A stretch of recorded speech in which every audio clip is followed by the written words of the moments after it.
Economists are now calling on Congress to pass a massive coronavirus stimulus package before the end of the year.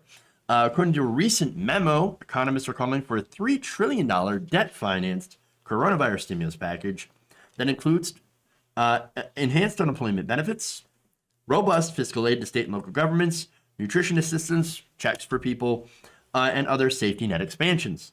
U.S. Economic Policy Institute Research Director Josh Bivens tells Congress to use that, go big, and stay big, and be very slow when turning off fiscal support. It says that we need roughly $3 trillion in debt finance support, fiscal support now. The first $2 trillion hitting the economy between now and mid-2022 is necessary to avoid another crushingly slow recovery and ensure a return to a high-pressure, low unemployment labor market by mid-2022. So now he's using the example of the actually really low stimulus given during the 2008 financial crisis, where Obama unfortunately did not bail out regular people, and the economy, of course, suffered for it. He continued by saying, the Senate's failure to provide crucial relief and recovery aid has left families without a lifeline and will severely damage prospects for recovery. Policymakers must prioritize high-pressure labor market characterized by low unemployment and strong public investment. So that is what economists are looking at, right? Let's go big. Let's go big. Let's do a stimulus that actually helps people and matters. Now, what would it look like? Well, in there, of course, you have the return of the $600 a week federal boost to unemployment until mid-2022. So all throughout, like the end of next year and all throughout the entire year till around July. So that is very significant. They would also give about $500 billion in aid to state and local governments, which of course need it as a result of these shutdowns. $100 billion for SNAP program, as well as for rental assistance, public investment in early childcare and education, and also climate change. You'd have mitigating greenhouse gas emissions that ramp up immediately and reach peak levels of $400 billion annually by the fourth quarter of 2021. That will be part of this. Bivens also said that you need sustained fiscal support instead of relief that expires before the economy has recovered. He says policymakers must not phase out funding too quickly and must continue fiscal support to the end of 2024. Quote, we have to be careful not to think of this as jump-starting an engine. Instead of think of it as towing a car out of a rough patch to smoother ground. If large fiscal support is removed quickly, the fiscal contraction can overwhelm private sources of growth and tip the economy back into recession. So, look, as far as this is going, I agree we should go big. Go big or go home. But of course, most of us are already stuck home. So we should just go big. Speaking of people that have gone home, Congress has gone home. But we'll get to that. All right. So, look, I think that stimulus should go further than what they're proposing. I think that we should have $2,000 per person in a UBI as well, rent and mortgage cancellations, complete student loan forgiveness, just forgive it all. All right, cancel it. Not forgive, just cancel it. Okay. And look, if you do that, the economy will explode in a good way once COVID is over. I mean, again, that's for student loans itself.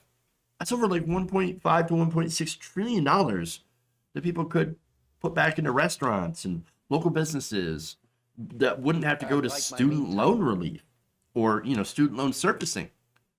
Yes, we could do something like that. Could you even imagine? But even this bill, which is considered to be, or this proposal, which is considered to be very, very large, over $3 trillion. Wow. It would still help. And so it would be better than doing what we're doing right now, which is you guys are all on your own. We're not doing a goddamn thing for you. That's what Republicans are doing. And speaking of Republicans, this is why the fact that it's so big and that it would help so many people is exactly why Republicans don't want to do it. In fact, as I mentioned, Mitch McConnell, he went home for the holidays. Screw you guys. I'm going home. I'm not going to pass stimulus. They don't give a damn about you guys. And look, I can see the situation play out, and I hope it doesn't go this way. I can see Republicans refusing to pass the stimulus, okay? Letting the economy go into a deeper recession, and then blaming the Democrats and Joe Biden. I mean, that's what they have been doing already, right? They've been putting forward this $500 billion skinny bill, which is just paycheck protection program, essentially. And then that's it. No other aid for the states. They call it the blue state bailout, which is funny because more federal money goes to the red states than blue. In reality, it's blue states subsidizing a lot of red states. And so, it's fair to point that out, that apparently the people that are the worst at governing and, are the most inefficient happen to be red state governors when they, of course, decimate their local economies by giving tax cuts to corporations. And that's it. That's what they do. And so I could absolutely see Mitch McConnell and Republicans say, "No, let it burn. And we lost the election. Let it burn. Help the poor people. Let it burn. If it gets us a chance at 2022 and being able to retake the House, and depending on how Georgia, pans out, if Donald Trump, I'm sorry, not Donald Trump, but if, the Georgia election goes towards the Republicans and they retain the Senate, well, of course they're not going to do anything. But they want to then start picking up seats in the House so they can have control over government again and not get anything done, which, of course, even if they retain the Senate, nothing's going to get done at all. And so they're really hoping for that scenario to where they can prevent any sort of assistance unless they're the ones in power. Because right now, we have entered the era since we now have we now have Democrats that are taking the White House and already have the House of Representatives. Well, we got to go into austerity. We're so concerned about the debt. Wait, why weren't you concerned about the debt back when you were giving tax cuts like candy to the rich, to the richest people? Well, that's because it's what they do. Again, the whole Republican Party is a reactionary money funneling scheme to the rich. That's all it really is. That's all it is. And again, they don't give a damn about you. Now, there is one thing that could stop this, of course. And that's whether or not they believe the voters will punish them in 2022. And we don't know that because voters tend to have and that sucks, but generally tend to have a short attention span, short memories. So, or more importantly, the donors, because those who really control the Republican Party, they tell them, no, you have to vote for stimulus because it's upsetting the markets that we don't. Again, that's how we got stimulus last time. And that stimulus bill was still a massive giveaway to the rich, where they tried to not have $600 unemployment benefits put in, but Bernie Sanders, he fought for that. And we ended up getting that.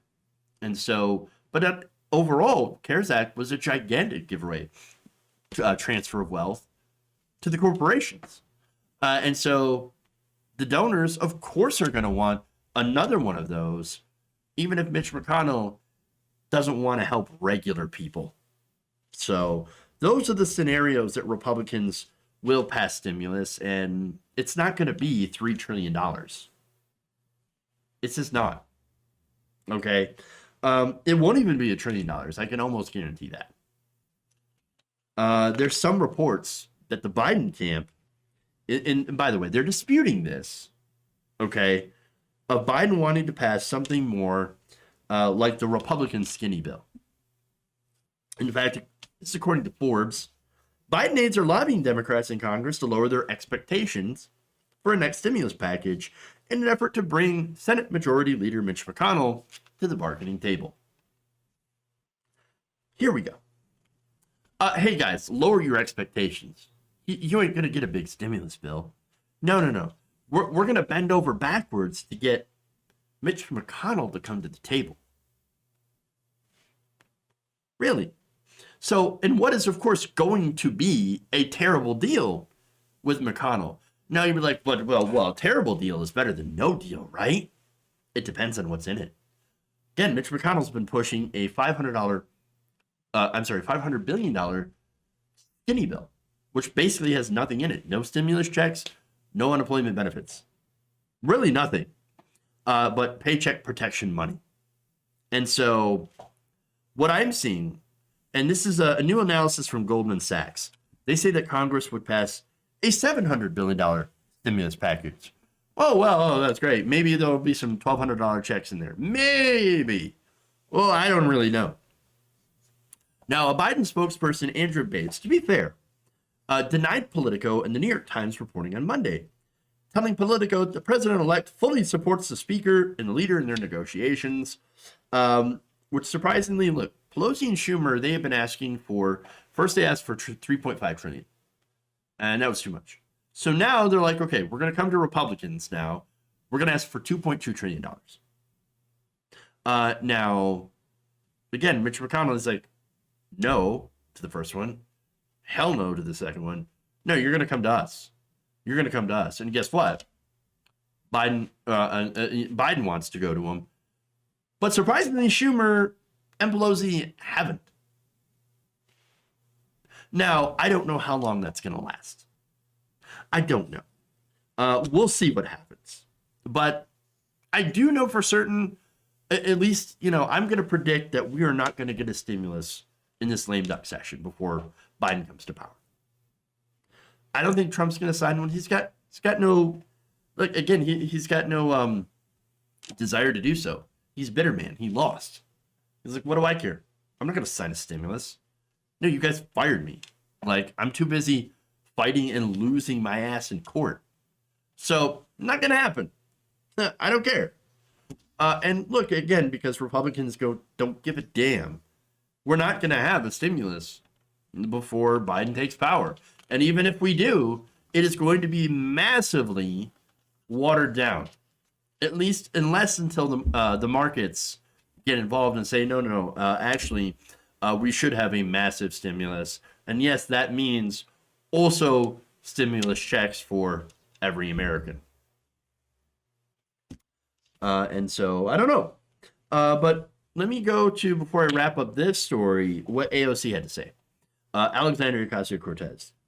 Here's what she said. People across the country are going hungry. COVID is set to explode. And Mitch McConnell dismissed the Senate last week. I don't know how these people can sleep at night. I really don't. Well, Alexandria, I would guess that they sleep on piles of money stacked on top of the bones of poor people.